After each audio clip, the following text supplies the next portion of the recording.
This is a video on how to use your 90-day planner. So what I want to do is just go through each page and tell you what I was thinking when I created this. I tried to put everything that you could possibly need to plan out in a month all in one planner, which is something that I haven't been able to find on the market, and so I decided to just make my own. So every 90 days you want to set some new goals and some objectives, and so here I have on the first page your current whatever and then your goals. So we've got income, list size, and clients. So what's your current status for each of those, and then what's your goal for the next 90 days. And then below that you have a space to write out what your objectives are. You may want to get a little more specific there. Then the next page, we have your business plan. And so there are several different areas that you may want to address, such as what products or programs do you want to offer? What marketing activities are you going to be using? What do you need to develop? What operations need addressing? Do you need to hire another VA or get some more outsourcing sources, kind of thing. And then personal development. What will you do to enhance your personal growth? And that may be a class you're taking or some other thing like meditation or what you're doing on your leisurely time, that kind of thing. Business development can also be taking a course on something that you want to develop professionally. So that's another area. And then you want to list the top 3 goals that you have for your 90 days. And this can be a little more specific than just income, list size, and clients. It can actually be, what all do you want to do within that? And then what are the key action steps for each of those goals. And then once you have just your basic action steps, then you can break it down a little more specifically for each project. Now, sometimes the 3 goals correspond to 3 projects. Sometimes they don't. Sometimes you may have 3 projects for just 1 goal. But you don't want to spread yourself too thin. So I put 3 here, but you may just be working on 1 project, and that's okay too.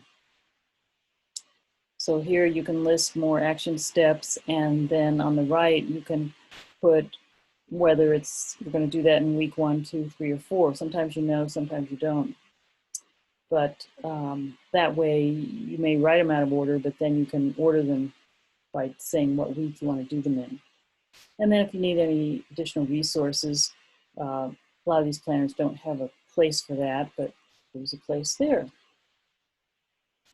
And then I divided this up into different sections of things that you may want to brainstorm ideas on. So blog content. So there's 4 spaces there. Usually there's 4 weeks in a month. If you're doing a blog post every week, here's a place to sketch out the topic, maybe work on the headline. What are the points that you're going to cover? And then what's your call to action? I think the call to action is the most important part, because you do want to have one for each blog post, and they probably will be different throughout the month. Sometimes you just want them to join your list. Sometimes you're going to have something for sale. Sometimes you'll have a special. So it's going to vary, and you need to plan that out. Then social media posts. I have a couple different categories here. You can write out a theme that you want from the first month, any quotes that you might want to include, graphics, or even text sources. And that's just a way of getting those organized. if you're doing a post every day, you may need to use a spreadsheet to organize it a little more. I was doing posts every day for a group, and I just listed them in a Word doc, you know, the text there. But in this planner, I had down what was the theme that I was using, and some of the other sources that I needed to refer to. Then if you're doing videos or podcasts, here's a place to write down ideas for that. And sometimes throughout the month, I come up with ideas for videos that I don't need a video right away, but down the road, I can post one on that particular topic that comes up. But if you don't write it down, you're going to forget that you thought of it. So this is just a place to record your thoughts on that. And then email content ideas. So if you're doing weekly emails, what's the topic, what's the subject line, what are the points you're going to cover, and what's your call to action. So again, just a way to map out what your strategy is going to be for this month. And then we have the weekly action steps. So this is where you're mainly going to be focused. And I have it listed under the different projects. So the 3 different projects, what are the action steps? Now, if you're only working on one project, you can use all this space for that. And then I've also added on the right side that, because I started doing this myself, you may want to list personal tasks that you need to do for that week also. It isn't on this slide, but I added that into the PDF that you've downloaded. And so then we have week 3 and 4.